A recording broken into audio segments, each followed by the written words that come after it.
Madam ही बनना चाहती थी। मेरे ईश्वर ने मुझे वो मुकाम दिया कि मैं अपने कार्य में सफल हो सकी।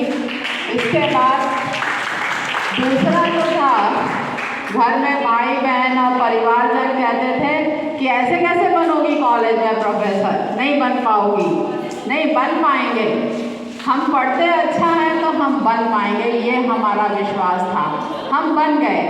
तो वो ये कहते थे कि अगर तुम नहीं बन पाओगी तो क्या करोगी।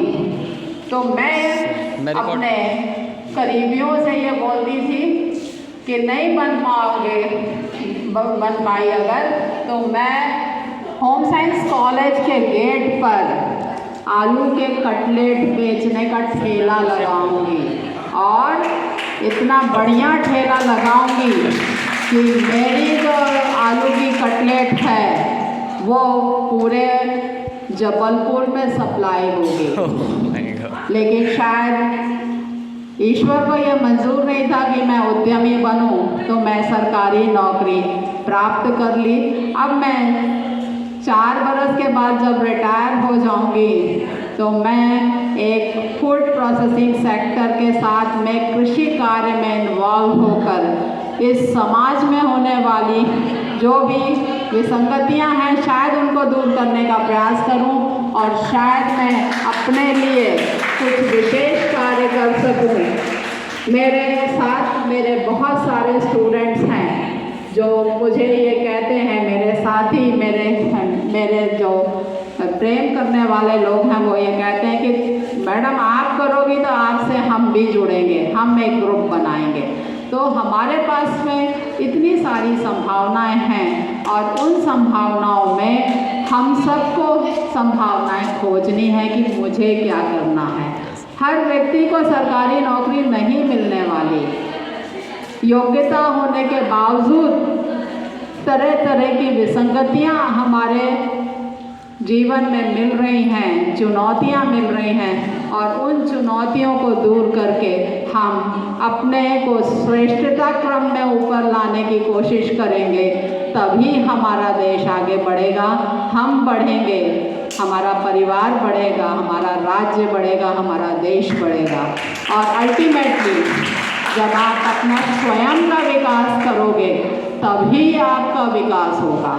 आप ये मत सोचिए कि कोई मैडम जादू की छड़ी चला देंगी तो आप बहुत बड़ी नौकरी कर लेंगे।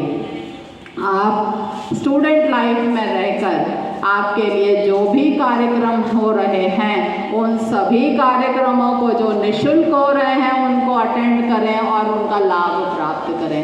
अगर आप लाभ प्राप्त नहीं करते हैं तो ये आपका प्रॉब्लम है, लेकिन शासन आपको तरह तरह की संभावनाएं दे रहा है, तरह तरह की जानकारी प्रदान करने वाला बना रहा है। तो आप सबको उन जानकारियों को लेना है और आगे बढ़ना है। और अगर आप ये काम करते हैं, सतर्क रहते हैं, जागरूक रहते हैं, उत्सुक रहते हैं, तो आप अपने जीवन में सफलता को पाते हैं, आप श्रेष्ठता क्रम में ऊपर रहते हैं। पढ़ती तो बहुत सारी लड़कियां हैं, एक क्लास में शिक्षक सबको एक ही सी चीज़ पढ़ाता है, लेकिन उसमें से कोई एक IAS बन जाता है, कोई IPS बन जाता है और कोई अपनी किस्मत को बैठ के रोता है कि अरे यार मेरे को तो अच्छा नहीं लग रहा, मेरे पास कुछ नहीं है, मेरे पास पैसा नहीं है, मैं पति के रहमो करम पे हूँ। तो मैं आप सभी से अनुरोध करती हूँ कि आप अपने आप को इतना मजबूत बना लें कि किसी के आगे आपको हाथ ना फैलाना पड़े। और ये जो सुख है मैं अपने जीवन में खुद मैंने प्राप्त किया है, अपने कर्मों से प्राप्त किया है और ये मेरे ईश्वर की मेरे ऊपर अनुकंपा है कि मैंने कभी किसी से ये नहीं बोला कि मेरे पास पैसे नहीं हैं, तुम मुझे पैसे दे दो। मैं चाहती हूँ कि हमारे महाविद्यालय की हर लड़की इतनी सशक्त हो जाए कि जिसको देखकर हम गौरवान्वित हों, हम खुशी प्राप्त करें, आपकी उपलब्धियों का जश्न मनाएं। ये हमारे जीवन में अगर होता है तो बहुत बहुत आपकी सफलता हमको लाभ देती है।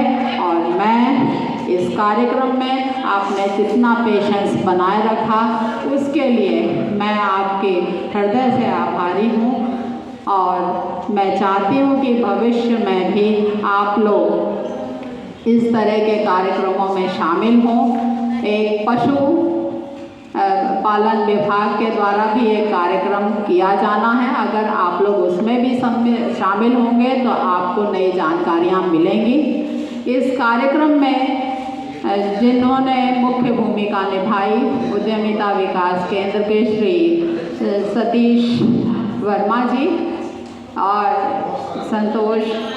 संजय श्रीवास्तव जी, इनके लिए मैं हृदय से आभारी हूँ।